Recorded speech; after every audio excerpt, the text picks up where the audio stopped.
오늘 본문은 포도원 비유입니다. 예수님의 포도원 비유.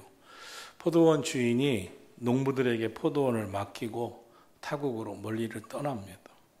농부들에게는 갑자기 이 포도원을 맡은 기회가 주어졌습니다. 특별한 주인의 배려입니다.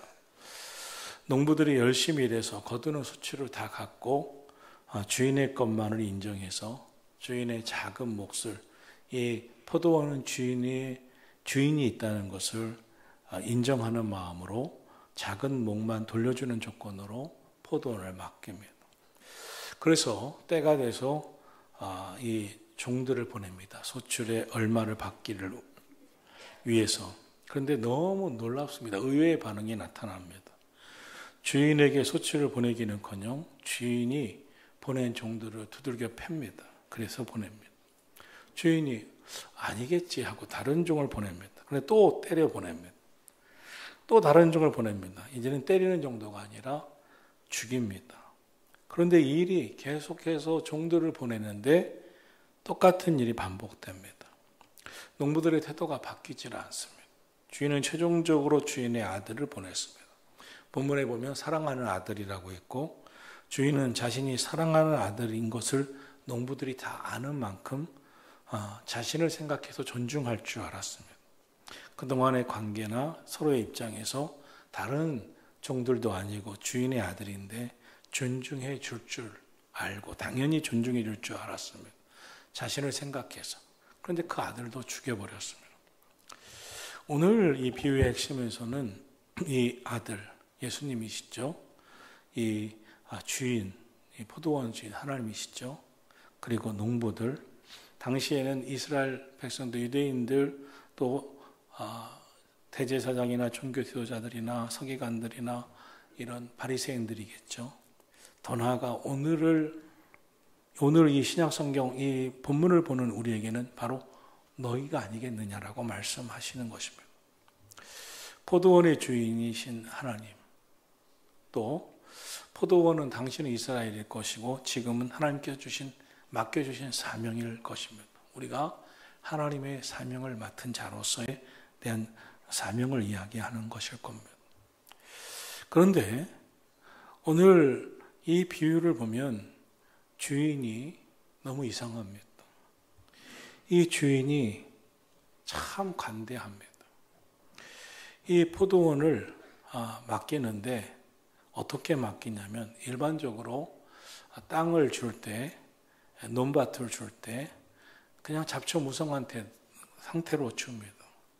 그런데 이 주인은 포도원을 아주 잘 만들어줍니다. 울타리도 치고 망대도 짓고 모든 것을 완벽한 상태로 해서 농부들에게 맡깁니다.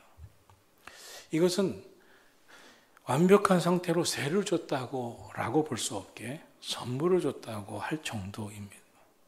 그리고 때가 되면 세를 줘라. 얼마의 세를 줘라. 그래서 성경은 이 세를 아주 작은 금액의 세로 표현하는 말씀을 쓰고 있습니다. 이것은 주인으로 인정하는 마음만 가지라 하는 것입니다. 그런데 이 비유를 말씀하시면서 주인을 하나님으로 말씀하는 이것을 우리가 생각해 봐야 합니다. 하나님이 이 땅을 지으실 때도 천지를 창조하실 때 모든 것을 다 창조하신 후에 마지막 6째 날에 사람을 창조하십니다. 사람은 창조되었을 때 성경에서 보면 아주 이 세상은 에덴 동산이었습니다. 세상에 창조되었을 때 물은 어디 있고 먹을 열매는 어디 있고가 아니라 모든 것이 풍성 있고 다 갖추어져 있었습니다. 하나님이 맡겨주신 이 에덴 동산은 완벽했습니다. 본문에서 하나님이 농부들에게 포도원을 맡길 때 어떤 마음으로 맡기는가를 생각하게 됩니다. 포도원을 완벽하게 만들어서 좋은 환경에서 맡겼다는 것입니다. 그리고 농부들을 선별하지 않습니다. 농부들을 구별하지 않습니다. 너는 뭐가 부족해서, 뭐가 약해서가 아니라 그 농부를 신뢰해서 이 포도원을 조건 없이 맡깁니다. 이것은 하나님의 우리를 향한 사랑을 가리키는 것이죠. 그리고 때가 되어 세를 받으려 종을 보냅니다. 그런데 종을 때립니다. 맨손으로 보냅니다. 그런데 또 다른 종을 보냅니다. 계속해서 보냅니다. 그런데 계속 맞고 돌아옵니다. 심지어 죽입니다. 그런데 주인은 계속해서 보냅니다. 나중에는 최후로 사랑하는 아들까지 보냅니다. 여러분, 저와 여러분이었다면 어땠겠어요? 우리가 주인이라면 어떻겠어요? 이거 봐라 하면서 매번 두들겨 패는 나의 종들을 두들겨 패고 세를 받으러 갔는데 빈손으로 돌려보내고 심지어 죽였다면 사랑하는 아들까지 보냈겠어요? 계속해서 보냈겠어요? 무슨 조치를 해도 벌써 조치를 했겠죠? 하나님은 어떤 하나님이신가? 우리를 향해서 어떤 마음을 갖고 계시는가? 우리를 향한 하나님의 사랑과 하나님의 오래 참으심, 인내를 말씀하고 있습니다. 여러분, 우리가 세상을 살아가면서 하나님이 우리를 얼마나 사랑하시고 얼마나 우리를 향해 오래 참으시는 줄 알고 사셔야 됩니다. 우리는 당연한 것처럼 하나님이 알기는 뭘 알아.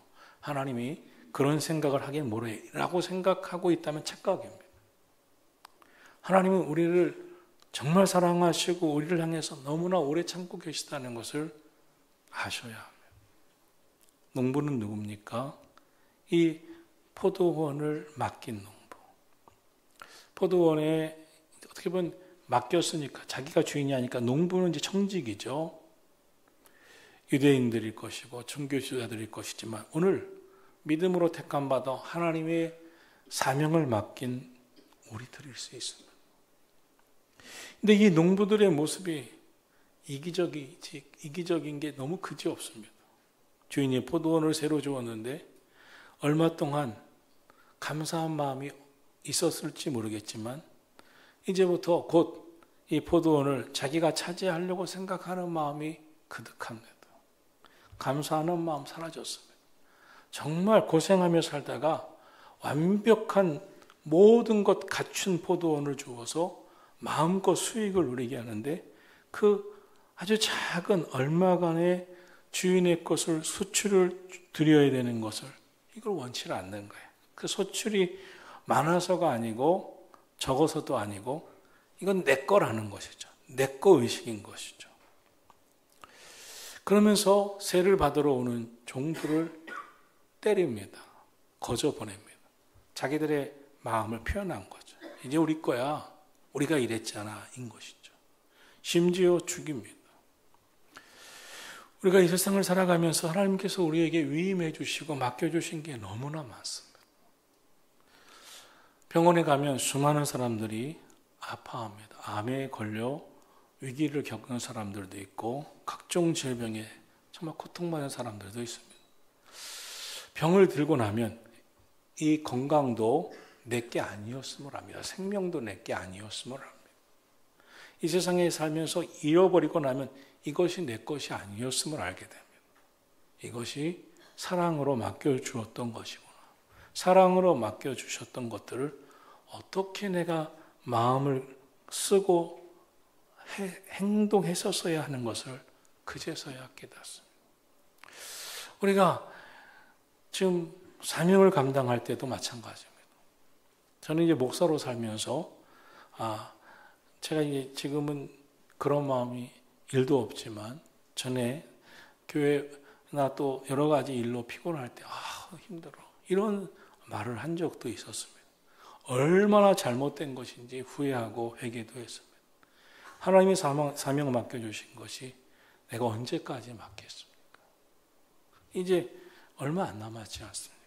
얼마나 감사합니까? 맡겨주셨을 때 정말 기쁜 마음으로 정말 몸이 10개라도 부족하게 뛰어도 부족할 텐데 제가 뭘 모를 때는 힘들어하는 말을 쉽게 했습니다. 정말 후회하고 어리석었다고 생각합니다. 하나님께서 우리에게 맡겨주신 것이 얼마나 감사합니까? 이게 영원히 맡겨줍니까? 때가 되면 다 걷어가시는 겁니다. 지금 싫다 하면 당장도 걷어가십니다. 저는 목회자로 살면서 제가 전도사도 또 부목사도 담임목사도 하면서 여러 번 겪습니다. 담임 목사를 비롯해서 모든 부목사님, 전사님들, 사역자들 누구 하나 자신들이 일할 땐 자신이 최고인 줄 알아요. 나도 내가 최고인 줄 알아요. 어떤 사람도, 장로님들도 자기가 최고, 권사님도 최고인 줄 알 겁니다. 그러나 어떤 사람도 내가 아니더라도 하나님은 나를 누구를 들어서도 그 자리에서 사용하세요. 맡겨주실 때 바쁜데 아유 일 맡겼다가 아니라 바쁜데도 맡겨주시니 얼마나 감사해요. 나같이 부족한 자를 이렇게 맡겨주셨다. 이런 정신이 있어야 돼요. 이 농부들은 그게 없었어요. 감사가 없었어요. 은혜를 몰랐어요. 그러면서 이것이 거꾸로 물으시는 거예요. 너희는 농부 아니냐? 너희는 사명 맡은 자라고 생각하지 않느냐? 감사하고 있느냐? 뭘 힘들다고 말하냐? 하나님이 이렇게 말씀하실 것 같아요. 여러분, 내 말이 셌어요? 하나님이 이렇게 말씀하실 것 같아요. 여러분, 어느 날 갑자기 아파서 아무것도 못 해보세요. 다 하나님이 할 수 있는 거 다 걷어가 보세요. 걷고 뛰고 봉사하고 기도하고 헌신할 수 있는 거 다 걷어가 보세요. 얼마나 괴롭습니까? 그런데 조금 봉사할 때 뭐 대단한 거 하느냐, 뭐 바쁘다, 힘들다. 이런 말을 어떻게 하는지 모르겠어요. 제가 그랬어요, 옛날에. 여러분이 혹시 그런 태도를 갖고 계시다면 저처럼 후회 안 하려면 정신 차리세요.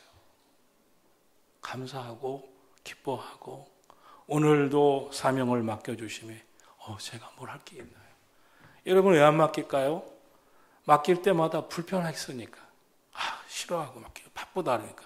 그러니까 이제 이 교육자들이 맡기가 싫을 거예요 아마.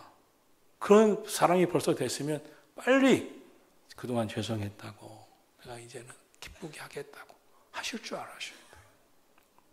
귀 있는 자는 들을지어다. 들으셔야 돼요.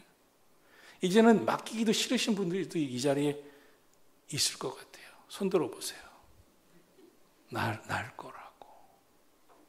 하나님께서 우리에게 많은 것을 위임하셨습니다. 포도원을 잘 관리하라고, 선한 청지기가 되라고, 수익이 아주 작은 것 얼마만 주인에게 돌려주면 된다고. 포도원 주인은 거저 조건 없이 맡겨주므로 정말 최선을 다해서 기쁘게 일해라. 그러나 한 가지, 주인의 것은 주인의 것인지를 알고만 있어라.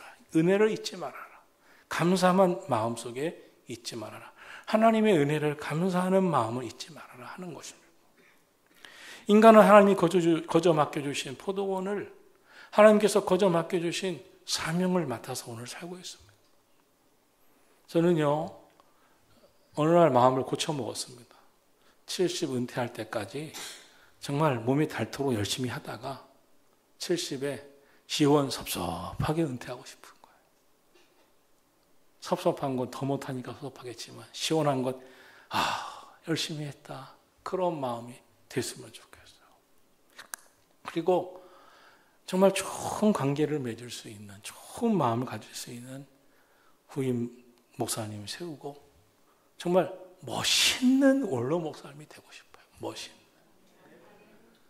꼬장 피는 원로 목사가 아니고 너 왜 내 마음 안 들게 이러지 않는 멋있는 원로 목사님이 되고 싶은 거예요. 인간은 하나님께서 맡겨주신 것을 내 것으로 주장하기 시작했어요. 어리석은 부자의 비유를 보십시오. 이제 농사가 너무 잘 되니까 창고에 가득 삽니다. 또 창고를 짓습니다. 또 창고를 짓습니다. 그리고 말합니다. 와, 올해도 거둘 게 너무나 많구나.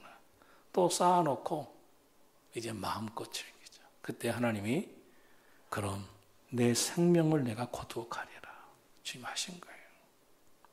농부들은 이제 종들을 보내다가 결국 주인의 아들을 보내는데 주인의 아들을 보면서 존중해 주겠지라고 하는 주인의 마음과는 전혀 다르게 죽이자. 7절은 농부들이 이르되 서로 말하되 상속자다. 죽이자. 그러면 이것 우리 것이 된다. 이 유산은 우리 것이 될 것이다. 자기들이 차지하기 위한 마음이었다는 거예요. 그리고 그것을 가로채기 위해서 죽이자는 거예요. 이 농부들, 예수님 시대는 대제사장, 서기관, 바리새인, 그 원로들, 유대인들을 가리킬 겁니다. 포도원은 이스라엘을 상징할 겁니다. 그런데 오늘은 우리는 누굴까요? 오늘 이 시대에 수많은 사명 맡은 우리들 아니겠습니까? 오늘을 사는 그리스도인들을 향해서 말씀하시는 것이 아닌가 되돌아봐야 합니다. 하나님의 마음이 어떻습니까? 하나님의 마음을 아셔야 됩니다. 내가 보낸 종들이 맞고 돌아올 때마다 주인인 내 마음이 찢어지고 내가 맞은 것 같은 아픔이 있음에도 또 보내고 또 보내 결국 최후로 아들까지 보냅니다. 그만큼 인내했어요. 그만큼 참았어요. 아유, 아니겠지. 이제는 마음 고쳐 먹겠지. 이랬다는 거. 이제는 마음 바로 먹겠지. 이 주인의 감정은 철저히 억제되고 주인은 당장 달려가서 그들에 대해 혹독하게 보응하지 아니하고 또 기회를 주고 기회를 주는 자비로우시고 인내가 한이 없으신 하나님을 그리고 있습니다. 하나님을 기다리신 하나님, 오래 참으신 하나님으로 말씀합니다. 그런데 오늘 성경은 그 인내에도 끝이 있다고 말씀해요. 우리 인생에도 기회의 문이 닫히는 때가 온다고 말씀해요. 인내의 끝은요, 심판입니다. 저는 요즘 제 마음의 기쁨과 재미와 행복이 있습니다. 우리 새벽 성가대에 너무 다양한 분들이 자꾸 하셔서 너무 감사하고 또 새벽 성가대 반주를 우리 50대들이 이 40 후반 50대부터 피아노를 연습해서 한 곡을요 1000번을 쳐요. 1000번. 우리 애들 어디 있어? 애들. 한 곡을요 1000번을 쳐요. 4줄을 가까이 1000번을 쳐. 1100번을 쳤을 수도 있어요. 그리고 반주하는 거예요. 물론 1100번 친 것 치고는 못 쳤어요. 그렇지만 그건 대단한 거예요. 다음에는요 끝내주게 칠 거예요. 진짜 이거 50 넘어서 피아노를 배우면서 반주한다? 50 넘으면 죽을 날이나 기다려야죠. 근데 죽지 않으려고 하는 거예요. 살아보겠다. 하나님께 마지막 영광 돌리겠다. 이런 용기가 있으셔야지. 아, 대단합니다. 60 넘으신 분들도 할 수 있어요. 그리고 피아노를 치는 거예요. 제가 공휴일 날, 토요일 날 항상 교회에 있죠. 그러면 아침 일찍은 다 그분들이 와서 피아노를 치고 있는 거예요. 다. 교회 곳곳에. 나이가 50이 넘었어요. 50이.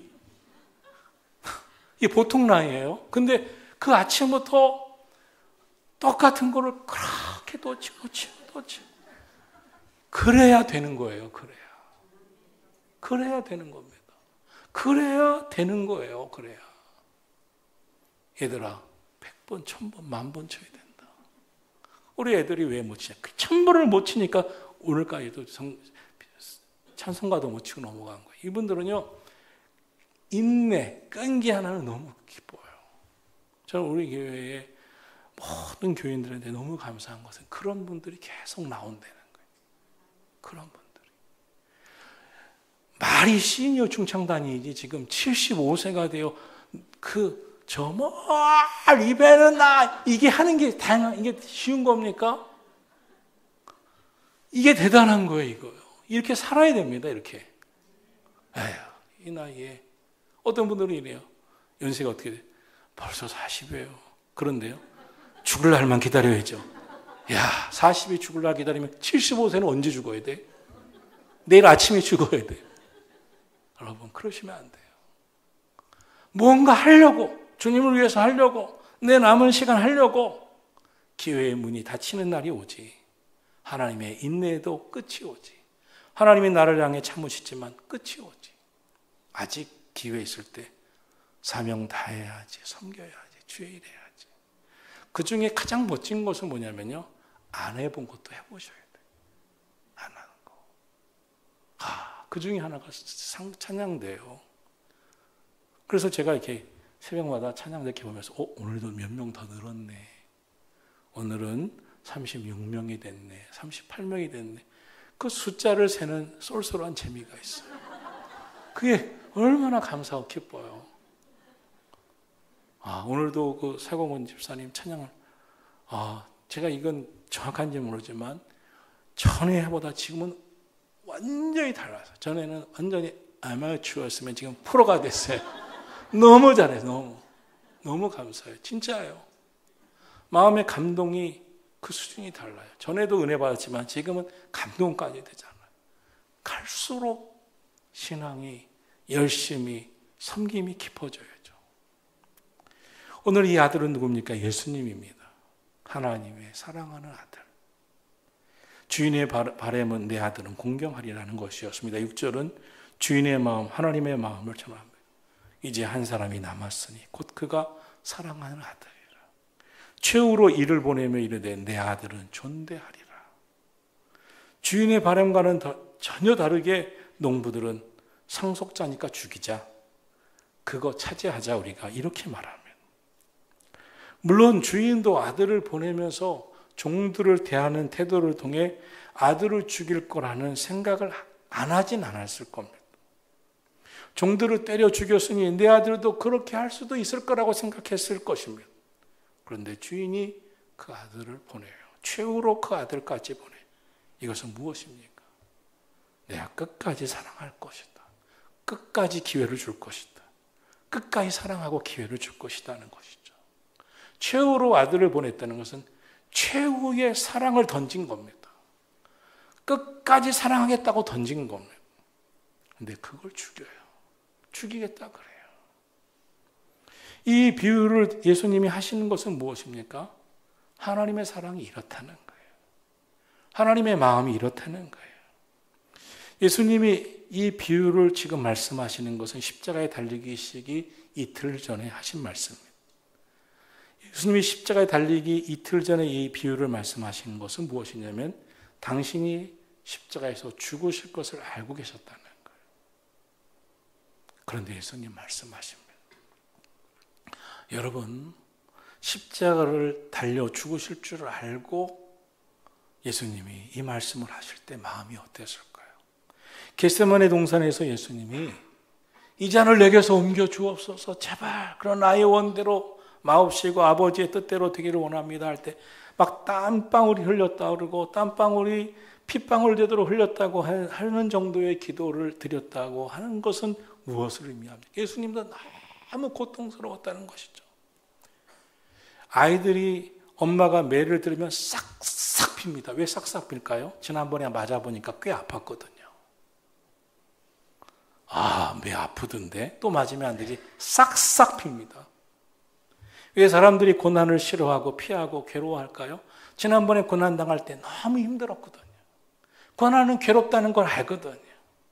왜 사람들이 이별을 무서워하고 이별을 통해서 거절의 상처가 너무나 크다는, 거절감의 상처가 얼마나 크다는 것을 알기 때문에 이별을 싫어하죠. 뭐든지 알고 당하는 아픔은 큽니다. 그런데 예수님은 당신의 십자가의 죽으심을 아셨어요. 하나님의 사랑 때문에 예수님이 십자가의 죽으심을 아셨어요. 그 말씀을 지금 하고 계시는 거예요. 그러면서 예수님이 이런 말씀을 하십니다. 본문 10절, 11절. 너희가 성경에 건축자들의 버린 돌이 모퉁이의 머릿돌이 되었나니 이것은 주로 말미암아 된 것이요 우리 눈에 기이하도다 함을 읽어보지 못하였느냐. 참 놀라운 말씀으로 우리에게 하나의 비전을 줍니다. 건축자들이 버린 돌, 이 돌은 쓸모없어. 집을 짓다가 돌로 벽을 쌓습니다. 버린 돌, 쓸모없는 돌이야. 이거 어디 쓸모없는 돌이야? 던졌습니다. 모퉁이의 머릿돌, 우리식으로 말하면 주춧돌입니다. 이 돌이 없으면 안 됩니다. 집을 지을 때 아주 중요한 초석이 되는 주춧돌, 이 모퉁이의 머릿돌. 쓸모없다고 버린 돌이었는데 그것이 주춧돌이 됐다는 거예요. 여러분, 예수님은 유대인들에게 버린 돌이었습니다. 그러나 하나님은 예수님이 모퉁이의 머리를 주춧돌이셨어요. 예수님으로 비유되지만 우리 모두가 마찬가지예요. 우리는 세상에서 버린 돌처럼 여겨졌어요. 사람들이 저를 버린 돌 취급했어요. 여러분을 버린 돌처럼 여긴 사람들이 되세요. 여러분의 인생의 성장 과정에서 여러분을 우습게 버린 돌처럼 버린 사람들이 있을 거예요. 그런데 하나님은 여러분을 주출돌로 여기세요. 주출돌 삼으세요. 사도행전 4장 11절에서 이 예수는 건축자들의 버린 돌로서 집 모퉁이의 머릿돌이 되었느니라 그랬어요. 예수님은 버린 돌이셨지만 사람들은 다 버렸죠. 유대인들은 다 버렸죠. 그러나 예수님은 주춧돌이셨어요. 저와 여러분도 마찬가지예요. 우리가 인생에 살아가면서 사람들이 나를 버린 돌 취급할 때 우리가 생각해, 난 버린 돌이야. 난 형편없어. 이렇게 나약하게 생각하고 스스로 절망하고 좌절하는 것은 하나님을 전혀 모르는 사람이고 믿음이 전혀 없는 사람이고 영적인 눈이 전혀 안 떠진 사람이에요. 당신은 나를 버린 돌 취급했지만 하나님은 나를 머릿돌로 여기셔. 하나님은 나를 주춧돌로 여기셔. 하나님은 나를 들어 쓰실 거예요. 이 믿음이 오늘 우리 가운데 있기를 주님의 이름으로 축원합니다. 제가 여러분 한 사람 한 사람 우리 교인들을 보면 하나같이 모퉁이의 머릿돌, 주춧돌입니다. 여러분 하나같이 머릿돌이에요. 표현이 좀 이상하죠. 돌로 취급하니까 그렇지만 정말 중요한 주춧돌입니다. 주인이 농부들에게 받으려고 했던 새, 이것은 주인을 인정하는 작은 표현입니다. 오늘 하나님께서 이 땅에 우리를 나게 하시고 사명 주시고 수많은 사람들에게 가운데서 구별하여 자녀 삼으신 것은 하나님을 하나님으로만 인정하고 하나님을 하나님으로 섬기면 너희는 다 주춧돌이고 너희는 다 하나님이 귀하게 여기시는 복된 인생, 너에게 마음껏 하나님이 완벽하게 준비해 놓은 포도원을 맡기신 인생. 그래서 이 땅에 우리가 다 두고 가지 않습니까? 이 땅에 살 때 완벽하게 내가 너희의 인생을 책임져 줄 것이라고 하나님이 말씀하시는 거예요. 조건도 없어요. 은혜예요. 누구에게? 하나님을 하나님으로 섬기는 믿음만 있다면 우리에게 요구하시는 것은 그겁니다. 하나님, 나는 다 하나님의 은혜로 살아왔습니다. 감사합니다. 그래서 저는 늘 기도하려고 하는 게 뭐냐면 정말 이거는 잊지 말자. 나는 하나님의 은혜로 살아왔고 하나님의 은혜로 살 것이고 하나님의 은혜를 그 줄을 붙들고 끝까지 쓰임받다가 하나님 앞에 감사하며 가고 싶다는 거예요. 이것이 믿음을 깨달은 사람은 다 가진 마음이실 거예요. 여러분, 우리의 주인 하나님이십니다. 사실 생명도 건강도 물질도 내 것이라고 할 수가 없어요. 하나님이 걷어가시면 다 내 것이 아니기 때문에. 예수님이 오늘 이 비유를 말씀하실 때 우리에게 이 농부가 누군지 아느냐 하고 물으시는 겁니다.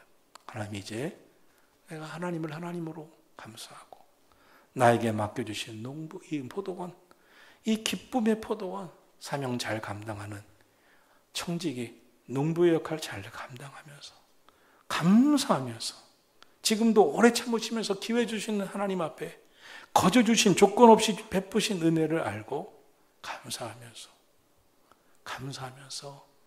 살아가고 사명 다하면서 살아가고 우리에게 아직 남아있는 최후로 베푸신 그 사랑, 최후로 맡겨주신 그 사명 기쁨으로 감당하면서 살다가 하나님 앞에 꼭 믿음으로 설게 되기를 예수님 이름으로 축원합니다.